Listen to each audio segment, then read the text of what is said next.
look at what a lovely grey day it is. And here is the Zan River, Zaan. And you know what I'm going to do is I'm going to show you a map of where we are. So the Zan River, okay, map. I got quite a few pictures to show you this tour. Here is Amsterdam. I get one very cold finger. Amsterdam. And here is the Zan River draining downwards this way. So we're here.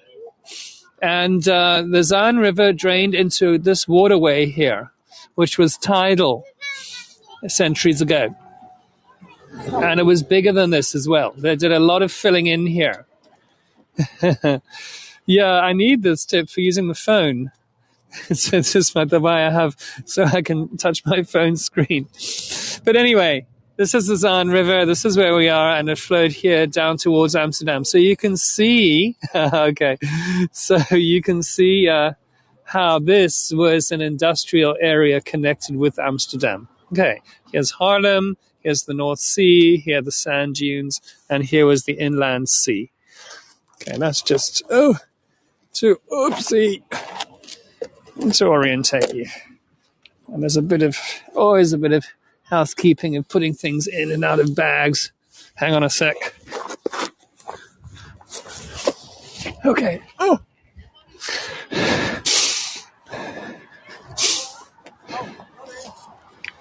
So there's that.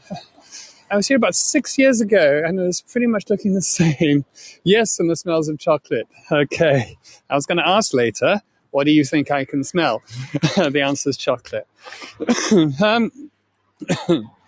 Zan River, Zaanse Schans. Schans was a kind of a fortification, and that was used in the 80 Years' War against the Spanish Habsburgs, that I've spoken of quite often. This area was very inhospitable. This was a peat river, so it was draining the peat marshes.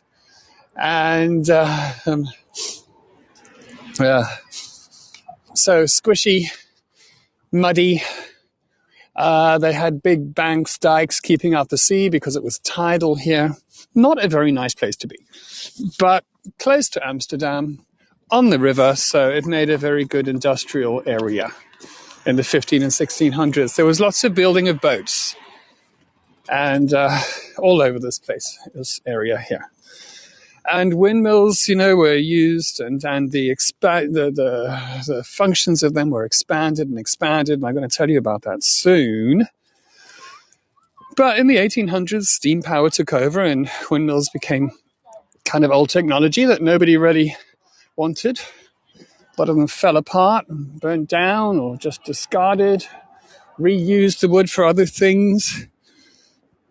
After the Second World War, that was really a time of great economic revival and modernization as well. So you can see across the river there in the town, there's still a lot of the old wooden houses along the river, but that's just because they were so well located. Welcome everybody who's joining. But a lot were going to be broken down in the town centers. So what happened is that there was an awareness of preserving heritage, and they were brought here to Zaanse Schans, where we're going to walk around today. They were relocated and they made a brand new village, but with old houses. They don't have flooding anymore, Gail, because the sea is blocked off with a dam. So they relocated them here, and then people actually lived in them. And there was a waiting list for people to live in them. And this has been right from the 1960s, 1970s. And it's actually been a tourist destination since those years. So for a very, very long time. Look at this tea house here, a little tea pavilion. How sweet is that? And it's now a pewter workshop. And it was not built to be here, but it was actually in the garden of the ABN AMRO. No, maybe it's the Rabobank, I forget now. Anyway, it doesn't really matter. It was in the garden of a bank in the town, in the back garden, and it was moved here. It would indeed make a lovely studio. Let me show you a picture of it being moved. It's just amazing. I think, anyway.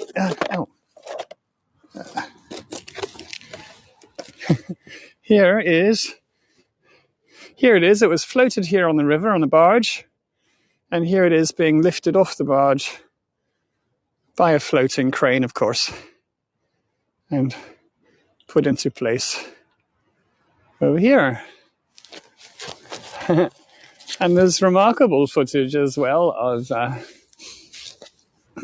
these buildings, all the buildings around here. Some of them, if you go to the Zaanse Schans website, you'll see pictures on the site of them being moved, say, along the roads as well. And so let me put you down again. So moved along the roads on big trailers, very, very slowly. So this is the dike here. The road is the dike on the side of the river. It would have kept out the high tide once upon a time. So yeah, here's a line of houses, wooden houses, and that have been salvaged. They've got three of the very iconic, or four really, of the very iconic gable styles here. This one over here, the Dutch bell gable. The style is Louis XV. We know that because of the swirly-whirly, elegant feathers. Real signifier of Louis XV. And over here, the next one is neoclassical. You can kind of see that with the pillars and the pediment. It's Louis XVI. And the one next to it is Louis XIV. And we know that because they've got the funny little pineapple things over there and sort of funny little shells and fiddly bits of stuff. Always 100% symmetrical. Louis XIV. And then this is the original one here, just a kind of a spout-shaped one with the flat edges. So a nice collection of different Dutch gables here. All slightly different greens. I'm not sure if that's coming through. And for anyone who's been here, it is Diane, super. Who's been here, you will recognize the name Albert Heijn. And I'm just going to straighten the phone in the gimbal. I don't think it's quite straight. Sorry, just take a glove off.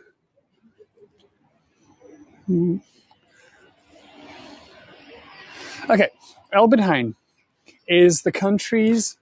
Yeah, I don't know why they look to the French for fashion advice and style, but that's what they did.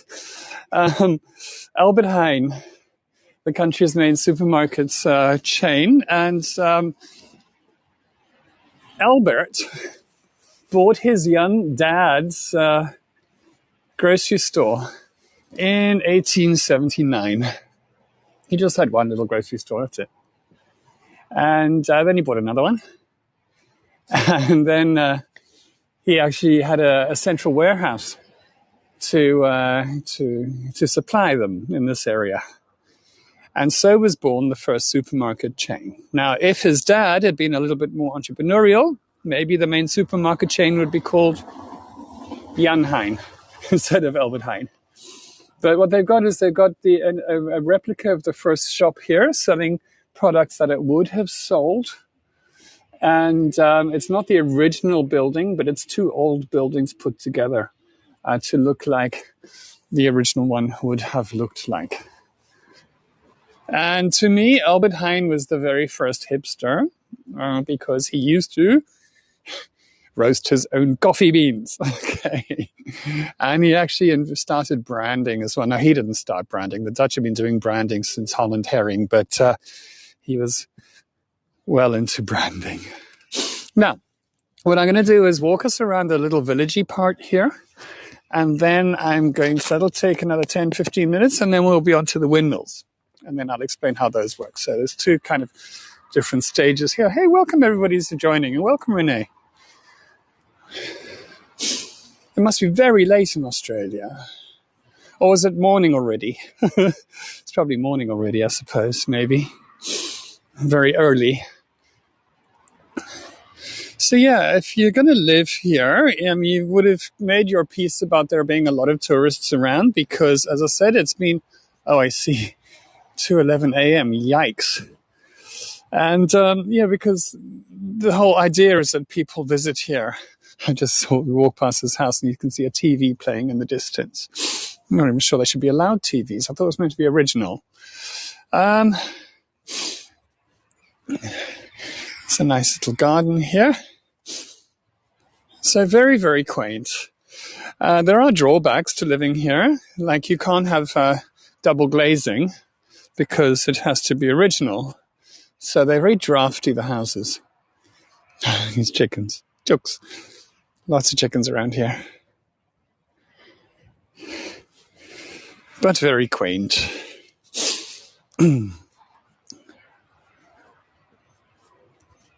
Kuikens. Yeah. Kuikens in Afrikaans, and in Dutch it's called a kip. K-I-P. Kippen. So when I said kuiken to my Dutch partner, he didn't really know what on earth I was talking about. He thought I was trying to say the word for kitchen. Because here, the word for kitchen is kuiken, and the word that we use in Afrikaans for kitchen, kombuis, is just the kitchen on a boat, like a galley kitchen.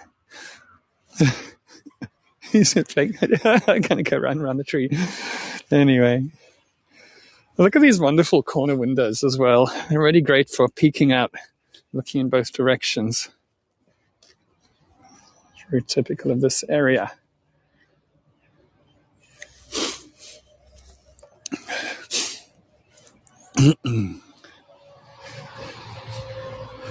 I've got a bit more time on this tour because the clog place is closed. So I'm going to take a slower walk around, and that's why I feel it's a bit rushed with the clogs sometimes. But that's what made me think about clogs. And, clogs really are very good in... they rent them, Sue. They rent them. But clogs are perfect in gardens. They really are just made for the wet, muddy conditions, and you can just slip them off easily before you go inside. They're warm. They're insulated. Look, I think clogs are really only worn practically by farmers or people in some kind of tourism thing. But the farmers I know, they all wear clogs. Certainly. They also wear like Wellington boots and stuff like that, just depending on where they're going. But clogs are really very, very widely worn and useful and made out of these trees over here. Willow or poplar. Generally, they're made out of poplar, but these willow were the better trees for clogs, but more expensive. And this is a very nice example. Oh, great, John. Are they comfortable? No, of course not. Okay. But yes and no, Renee. Look, you get attached to certain pairs of clogs. And you wear them with thick socks. I'm a lightweight. I will wear them with sort of 3 pairs of socks. So, that cushions them a bit. And then I've got a trick that I do with, I put like something soft underneath the top part of the clog, pointing downwards where it would be against the arch of my foot. And that helps a lot. But I find them quite comfortable. You've got to walk around like a duck. So heels down and heels first. Okay. But what I want to say about these trees is these are coppiced. So they cut off at a certain point, which makes them shoot out all these tiny little branches like this. These little whippy willow branches.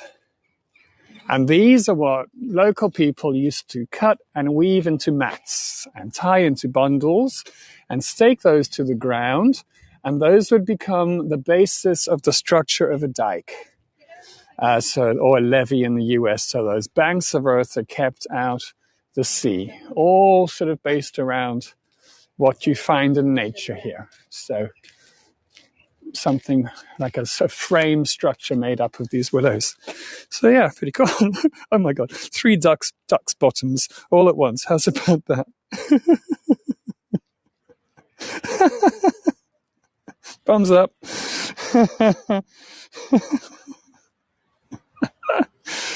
Oh yeah. Anyway, little bridge here. There they go again. I. Okay. About the green. You see the houses are all different greens. Why do you think they're green, for a start? And I got a quiz question, so here we go. Why do you think the houses are painted green? Thanks, Marge. A, to blend in with the green of the countryside. Oh, that's pretty. B, to look different from the reddish brown of other towns. C, because there was copper in the paint. D, because it was the favorite color of the wife of the first mayor. Or E, to hide the mildew. Okay. C, D. You know what? I'm going to do a quick Adam shot here. You ready? Oops. Okay. How's that for Purdy? The answer is because of the copper in the paint. Now, the houses in the 1600s used to be a reddish brown color. They weren't green here at all. And the paint in those years was based around an iron oxide and linseed. So that's what gave it the kind of the reddish brownish colors. Oh, hello, kitty. Say hello. Come here. You can't do, you have to say hello to everyone. Come on. Oi. Oh, well, don't say hello then. We've had a duck's bum and a cat's bum. Okay. Oh, look at it. He's just kind of making me go over there to give him tummy tickles, yeah? Are you going to? No? Okay. I was speaking to him earlier. That's why I thought he was going to be friendlier to me. But he's on a mission. Yeah, but I do visit the clog maker here sometimes, but they're closed at the moment.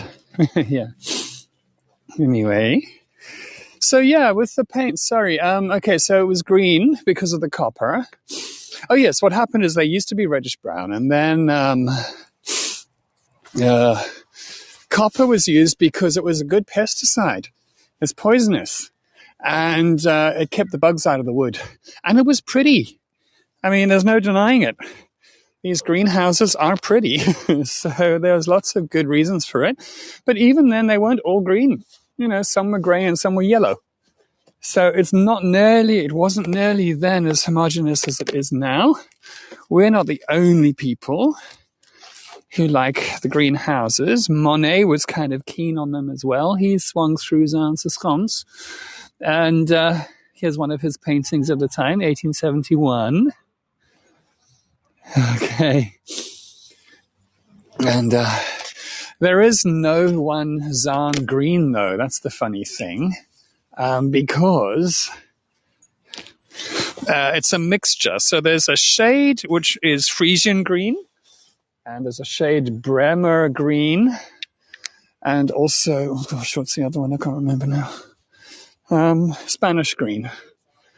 And those are all specific shades. But these Zaan colors are made up of a mix of those. So that's why there's a variation. And I think it's really nice that there's a variation. I think it works really well. This, if you can't see the difference between red and green and brown, it would be somewhat problematic, particularly before they had house numbers.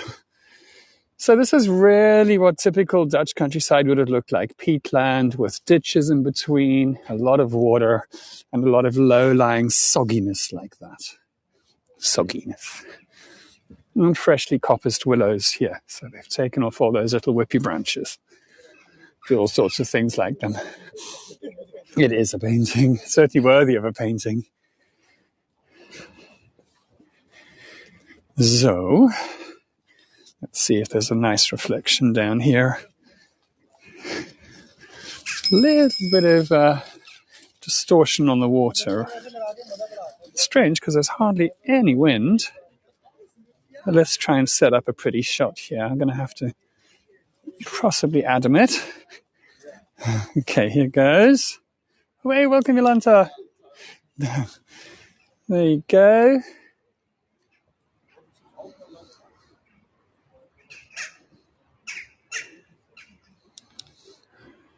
Okay, no, I'm going to try really hard not to drop my camera. Losing one in the canal was quite enough. Okay, now, check out this building. I told you everything was brought here from elsewhere. Oh, I didn't show you. There's a really pretty entrance to this building, actually. It's called Koopmanshuis, the mall. And it's very detailed. Let me just show you. Koopman means a buying man, so it's a trader. So it was a trader's house, a pretty successful one by the look of it. Very nice. Louis XIV. All the funny, fussy little things. It's actually a B&B now. Very nice one too. But shut up shop for the moment. And back to the corner, because I want to show you this house being brought here, because like everything, it was brought here. Yeah, no, not slates. They're ceramic tiles. There's a lot of clay here, and there's no slate here. So that's why so many bricks, and anything you can make with clay. Okay, so here is the same house, coming on 2 barges along the river. Check it out. Okay, so it's lost the front wall, but the rest of it's like still there. You can already tell with that entrance there, yeah? Amazing, huh? So yeah, it's like, let's bring the house. Bunker up. And here's Nijntje, Konijntje, or Miffy in English. Very popular children's bunny rabbit. I can't remember, Wanderer. I did have a look. It's got, sometimes the curtains are open and you can see into the bedroom. Oh man. And of course it looks out over the garden, over the river. So it's a very special place to live. To come and stay. Gorgeous little houses here. Look, you get your own little bridge with a gate. So none shall pass.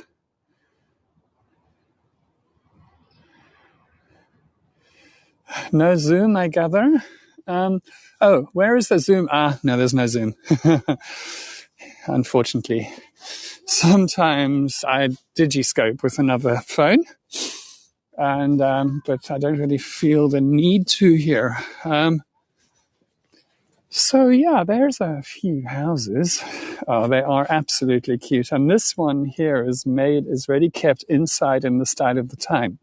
I've been inside. It was a tour guide who bought it, and then she dresses up as the person whose house it was.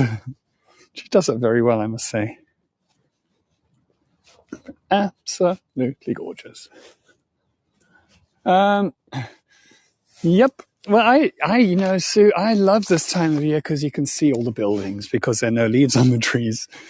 So yeah, it's swings and roundabouts, as I like to say. Okay, let me just pop you down. Oh, gosh. Okay. That was, I'm just folding up my folder and putting it back in my bag, and the thing fell over, but thankfully it's far from the water. Okay. Now, I realized I went too far because I want to talk about this windmill here. Windmills. Okay. What is a windmill, actually? If you think about it. It's an engine. So, we're used to engines now. You put some gasoline in them, but it's just an engine. An engine that turns something. And in this case, the gasoline is the wind. Now, this one's not turning. It could be. That one there is. So it could... Oh, look. Still lots of industrial stuff happening on the river. Next barge going by with huge big parts. Goodness knows what. But I just wanted to show you because it is really cool to see how the waterways really are highways here. They're working waterways. Keep so much stuff off the roads. Okay. You bought one that played music. Great. Yes, Clive, that was certainly one big use of it. So here is a mill, and I mean, it doesn't have any sails on the blades. The one that's turning further along does. But you can really see what the blades are made up of here. Oh, I'm going to explain all of this, Diane, in little steps. So this is stopped. They've got the handbrake on, and it's stopped, and they can stop it in this position here. And they can obviously start it again. But because this is wind powered, the main thing is that it needs to face the wind, and the wind direction is not always constant, so it needs to turn. So the whole top of this turns. You see that part there, that is the cap. And you can winch that around. It's actually sitting on poplar bearings. Poplar because it's a softer wood, it doesn't crack under pressure, because the cap is going to weigh, maybe not on that little baby windmill, but the other windmills we're going to see, the cap weighs about 15 tons. So kind of heavy. Now, to swivel this around to face the wind, it's got these green poles coming down the outside, and there's a winch wheel there. You can maybe make out little spikes on it. And then they can unwrap a rope or a chain with a hook and hook it in and then winch it up. And slowly they just shift the whole top of it around, and they let it face the wind. And then they secure it, and then they disengage the handbrake. Here's the handbrake. You see there's a pole there with a rope coming down. Yeah? Okay, so we're getting somewhere. You know, there's a cap. It's sitting on bearings, and they can winch it round, and there's a handbrake. The only other thing I need to tell you at this point is there's a shaft that goes horizontally backwards from the middle of those turning blades. So the middle point is the end of a shaft, and that goes horizontally through the cap. And that's kind of all we need to know for now. And when I get somewhere convenient, what I'm going to do is show you some diagrams where I can that's so pretty, where I can explain again and show you how that all works. And then we'll go on to the second step. Okay. As I say, I love doing windmill tours. I've been doing them for such a long time now. And for many years, I could visit a mill and go right up inside the cap. It's not allowed anymore, unfortunately, but for years I could take people up there completely unsupervised. It was wonderful. And you can actually see everything working around us. It does make a difference to just be able to see it and not have to explain it. Hello.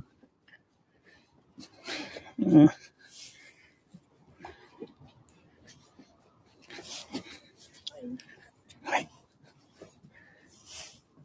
Okay. Now,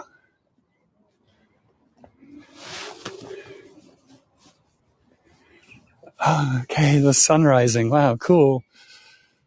Oh, now I'm going to show you the diagrams.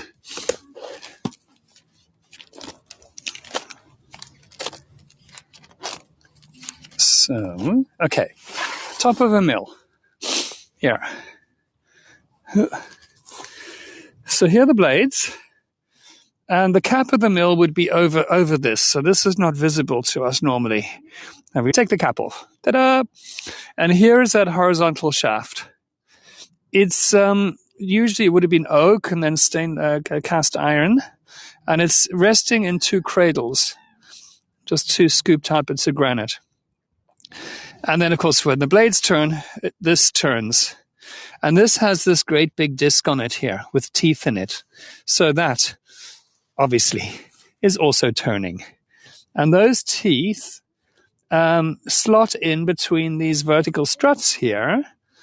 And so tongue and groove type of thing. And then that causes this vertical beam to turn. And that is the basic principles of a windmill. Now, as far as the brake goes, round disc here, and here all around is the brake. So it's a piece of wood that goes around like that. And this is metal. It's always a metal strap attached to a big oak beam here. Okay? The big oak beam. Oh, sorry. Let's be careful. Oh, I can feel my foot going to sleep.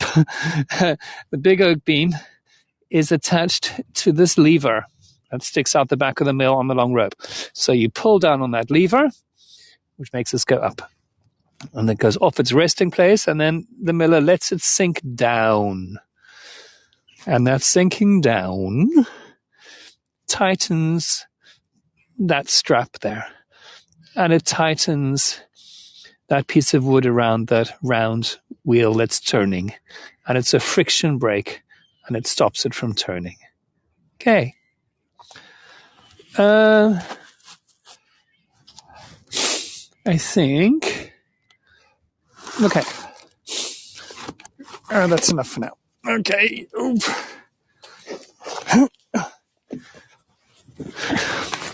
It's so nice to be able to do this at a leisurely pace and not be running for the clog place. The lantern gearing is a very Dutch. I haven't seen it anywhere else. In the UK, it's another cogged gear. Okay, I'm not really sure what lantern gearing means, but... this mill here, the green one there, that doesn't turn at the top. The entire mill turns. So it turns from the base. There's a round base there, and the entire thing turns around. So there's different ways of doing things for different mills, depending on how they structured it. This is nice, but not so nice with no mooring sign right in the middle of the shot. So we can do better than that. Okay, now, mills, windmills, so named because they mill, okay, they're used for milling, hence the name. So that's when people say to me, oh, there's big wind turbines. I just about fell over backwards, walking backwards, and this tried to trip me. Wind turbines. No, wind turbines are not windmills because they're not milling anything. Okay. Love this barn on the right. So pretty. Okay. But milling. Now, let's talk about milling a little, shall we? I mean, milling is obviously very important because grains have to become flour so they can be made into bread. And this is how it all started out. Milling.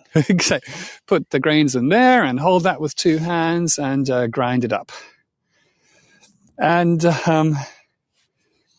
yes, there are three original ones here, Jim, and the rest were brought here. And then this is another generation of these. And whenever I've had people from India on my tours, which is quite often, they will always guaranteed say, my grandmother had one of those in her house. So you hold there and you turn it around and the grain goes in there and it comes out the sides as flour.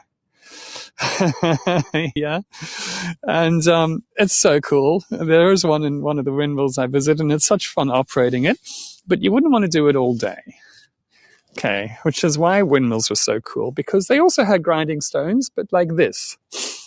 To give you an idea of perspective, there's my file, and there's the grinding stone. So there'll be one like this, and then one on top facing the other way. And the one on top would have similar grooves, but going in the other direction. And then, so say this one here would be the one on top, and there'd be something in there causing it to turn around, and also a way of putting the grain in so that it went between the two. Ta-da! A windmill. And you could grind all sorts of stuff. Snuff or tobacco could be ground up. All the different grains, chalks could be ground up. So yeah, that was its primary and original function. And just to let you see how that would work in diagram form. Here we go. Slightly different to the previous one, but that horizontal, that motion, horizontal turning became vertical turning, and then a big cogwheel here, and then all sorts of little things. Yep, it's the original purpose. So this thing here would go down to turn the big grinding stones, yeah? And then here's where the grain would go in and be fed into the middle of the stones and come out the side. And here is actually a flour grinding mill. They tend to have two of these next to each other, powered, one there, one there. And then the flour comes out the side. So that's behind this wooden casing. And then there's something that goes around and scoops the flour along, and it falls down a hole, down a chute, and it goes one floor down into sacks. So that's how the basic operation of a flour mill. You also get mills where instead of having a horizontal stone like this, they have the vertical stone like this, and these turn around slowly. They're doing a circular motion, and you can see it's crushing stuff here. So a typical thing here would be they would crush linseeds, or flax seeds rather, and make linseed oil. So, and once they'd established that, hey, we can crush stuff, you got all sorts of different industrial uses that were possible. So that was a broadening of their functions. I can't believe I can order it 38 minutes. I can see this is going to run over to be knocking on an hour. I hope that's, I think that happens quite a lot on tours, but just to let you know, because there's still quite a lot to go through. The mill over there, this one is one that's, oh, thank you, Lee. Lee just shared our Facebook group page. So if you want to join that and get involved in chit-chatting about different things, about tours in Amsterdam, then you're very welcome to join there. That's where we do that. And you can also make suggestions of things you think we should do. Okay, this one here grinds pigment for paint. And right at the far end of this line of mills is one that grinds up flaxseed into linseed oil. And there you have the two main ingredients required for oil paints. And, it's not for nothing that Dutch art did so well, because they also had all these wonderful pigments here. By the way, this is the countryside here, typical peatlands. And where these people are walking, that's the dike along the side of the river.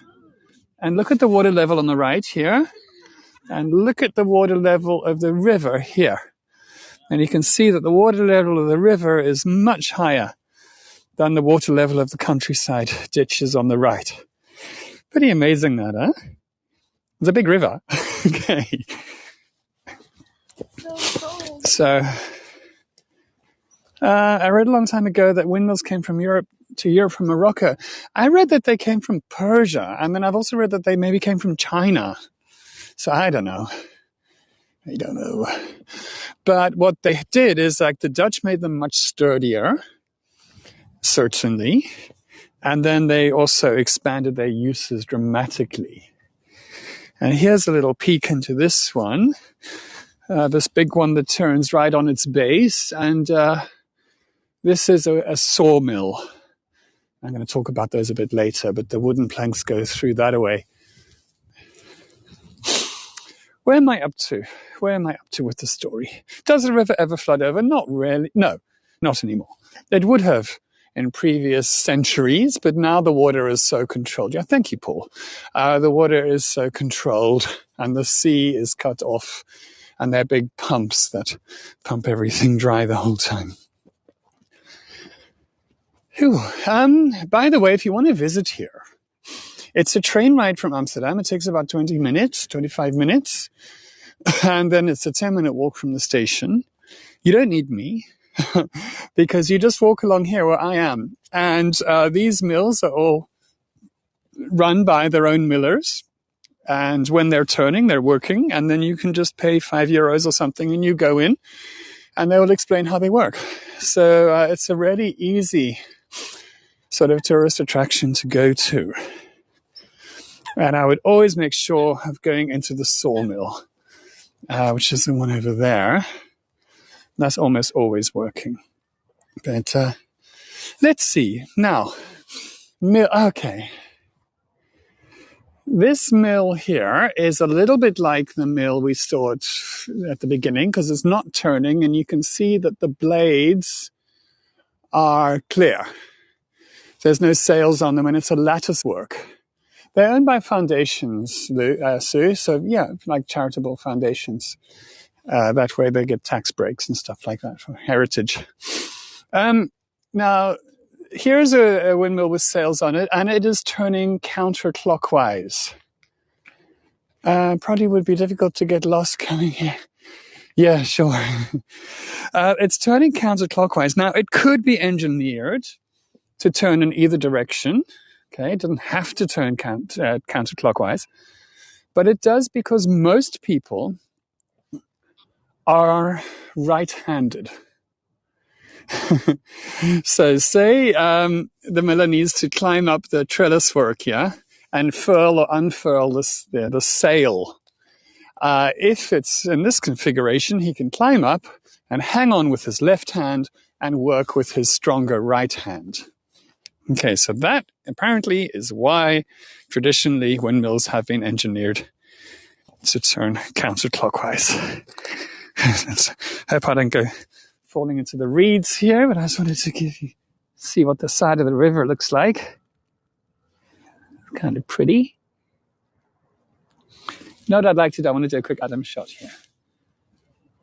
They're not used 24 hours scale because that's a nice shot. Because, I mean, it's like work. You know, what kind of in business is going to be open 24 hours a day? Certainly not like a flour grinding place. But with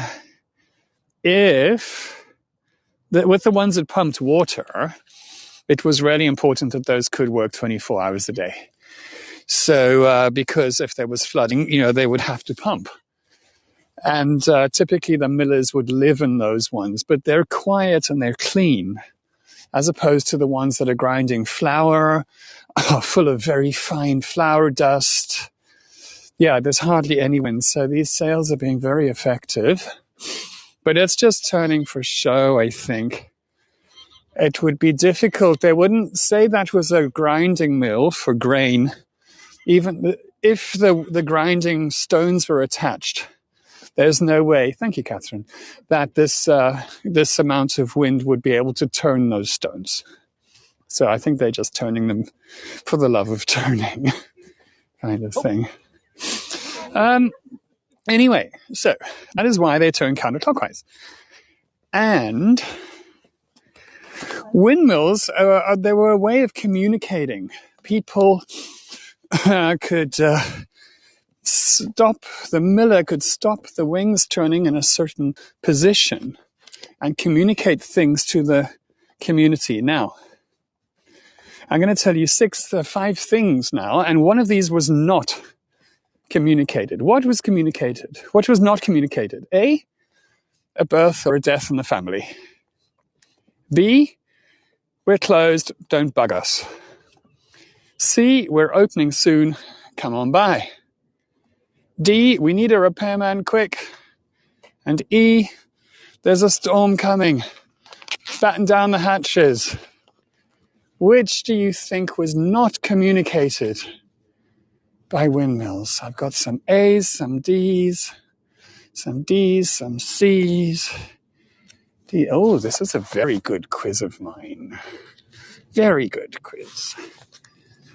Because no one's got it right. Ha ha ha. Won that round. Okay, let me show you. Actually, let me just show you how beautiful this is too. I'm going to do another quick Adam shot here, so hang on to your lunch.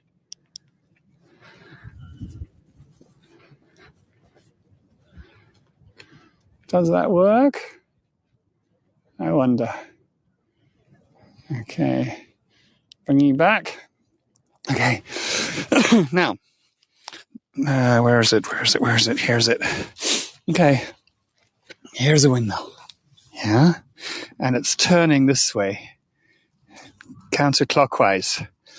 Okay. And if it stops like this, if it stops like that, you see it's still coming up to its highest point.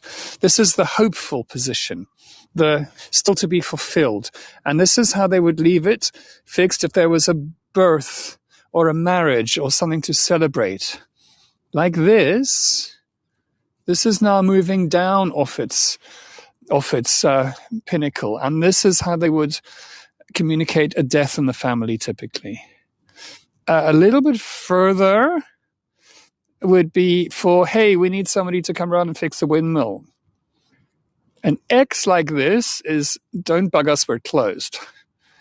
And this one here means, yeah, we're here. The wheel just happens not to be turning. So come on round. And this could be typically because the miller was climbing up the lattice work to work on the sails. And then he'd release the handbrake and let it turn another and climb up the lattice work on the sails. They did not communicate about the weather with the windmills. So that was the odd one out.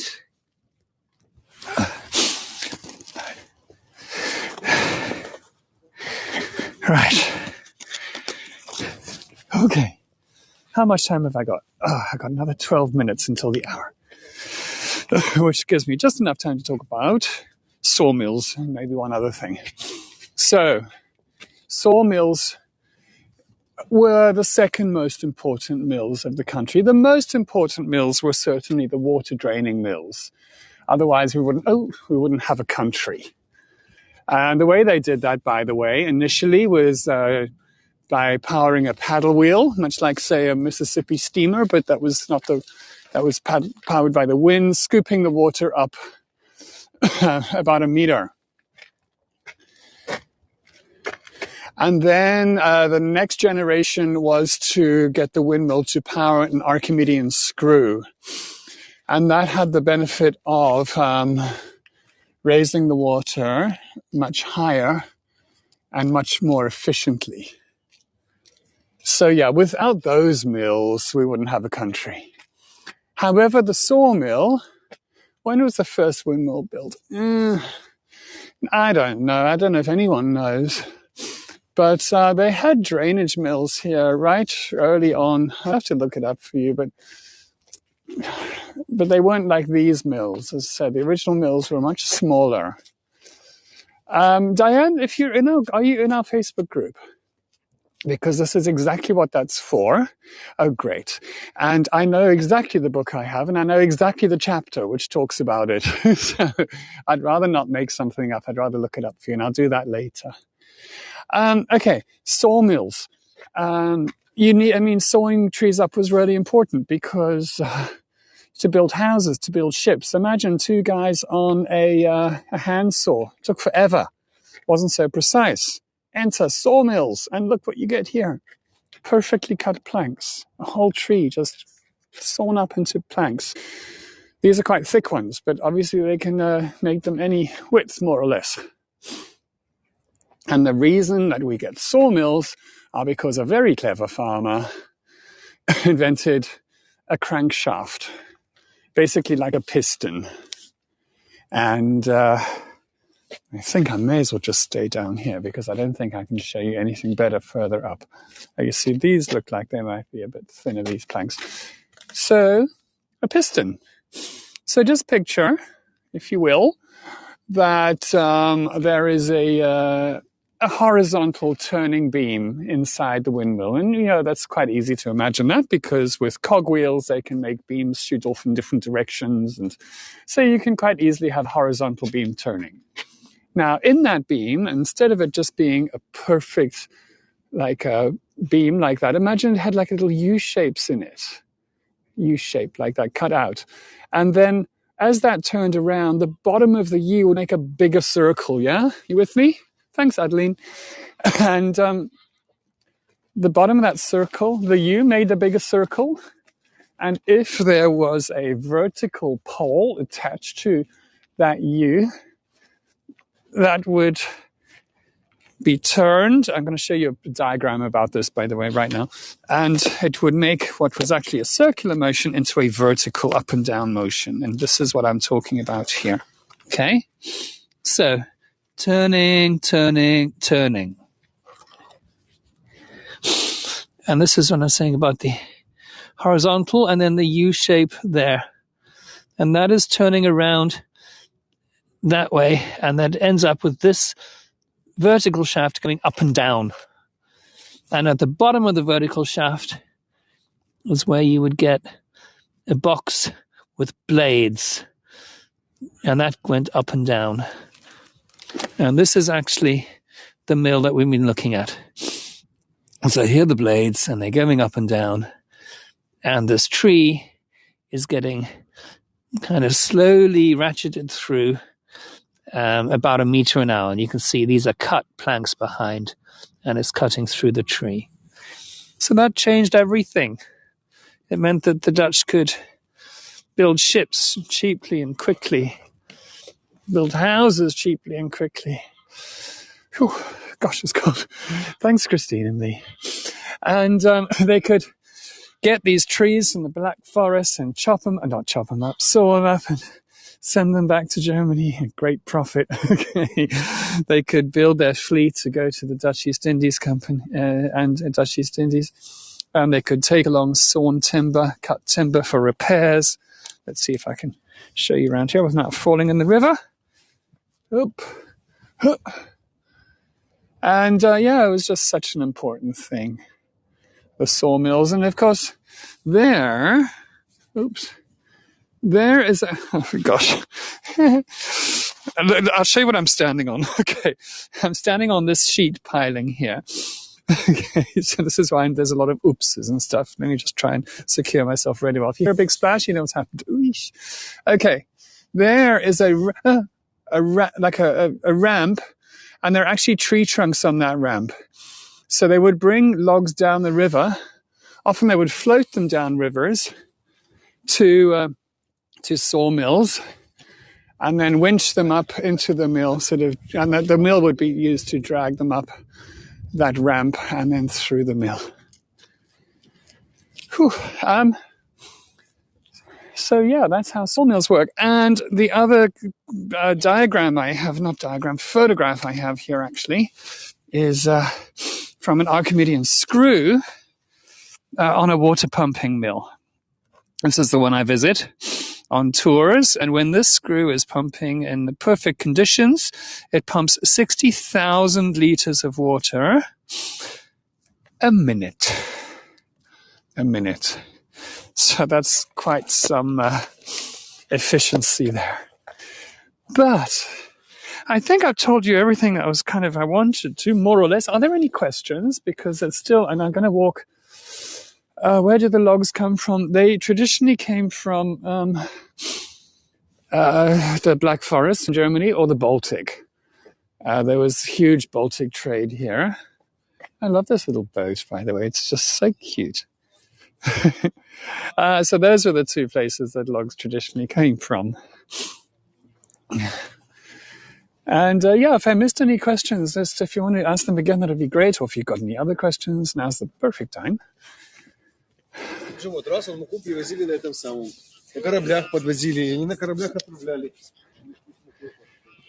the wind's picking up a little bit now, strangely. Normally it drops off in the evening. Thank you, Clive and Richard.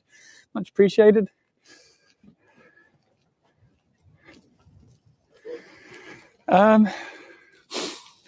What area of the built era? 1700s. Please, can we just follow you around all day? You know what I've been meaning to do is take you up to the north where I go on the tours to the other mill. And I'd have to get them to stay open later because people are not allowed up in the cap of the mill anymore. But there are a couple of variables. There needs to be wind. And I need to get the miller to stay open late. But it's really, really, really interesting.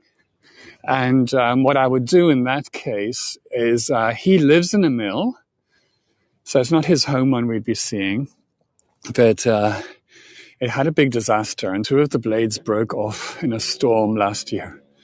And he applied for funding to get it fixed, and he didn't. So what I'm going to recommend to him is we'll just do that as a fundraiser for him.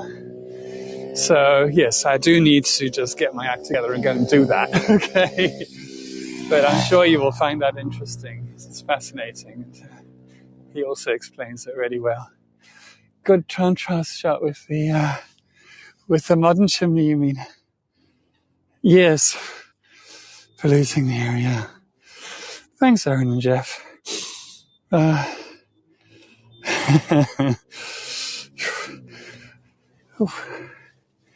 Oi, oi, oi. It's really got chilly. But let me do one more Adam shot. I think I've probably done one from here before, but I just love the look of these reeds in the water here. It's great. It's so interesting, the contrasts, I think. Near and far.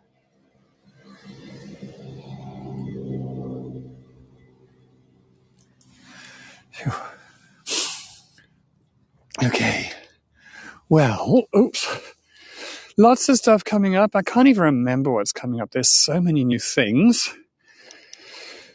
So yeah, if you just have a look on my channel and Lee's channel, because sometimes stuff that she does is listed on mine, or we do stuff together, or vice versa. And yes, I'm definitely going to be doing all of those places again, Adeline. I'm actually going to be listing those in the next couple of days and going to one a week. So all of those places I've been and new places. So next week is a brand new thing for me. It's going to Amersfoort, which is just beautiful. And then the next week is Haarlem. And then I'm going to start with all the Hoorn, Volendam, Monnikendam, Muiden, various other bits and pieces. And yeah, if you can like my channel or follow my channel, that's always useful, because then you see new stuff as it's listed. It sort of comes up in your feed. There's a button somewhere for that. I'm not sure where. And yeah, join the Facebook group if you want to chat about stuff. It's called Mark and Lee's Splendid Amsterdam Adventures. And thank you so much, Lynn. Thank you. So I'm going to leave you with a lovely peaceful scene just for a minute until the hour, and then I will log off. And I wish you happy further travels. Oh, 12F. Oh my goodness, that's cold. Bye-bye, Yolanta.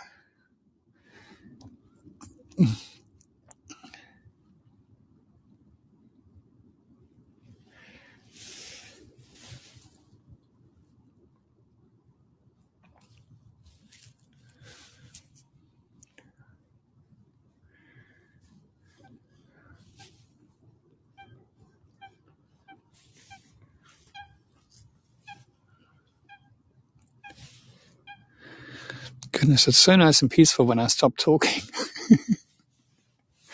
Maybe I should be doing silent tours.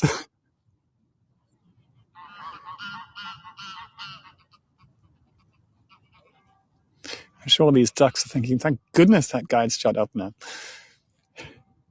Yeah. Anyway, bye-bye, everybody.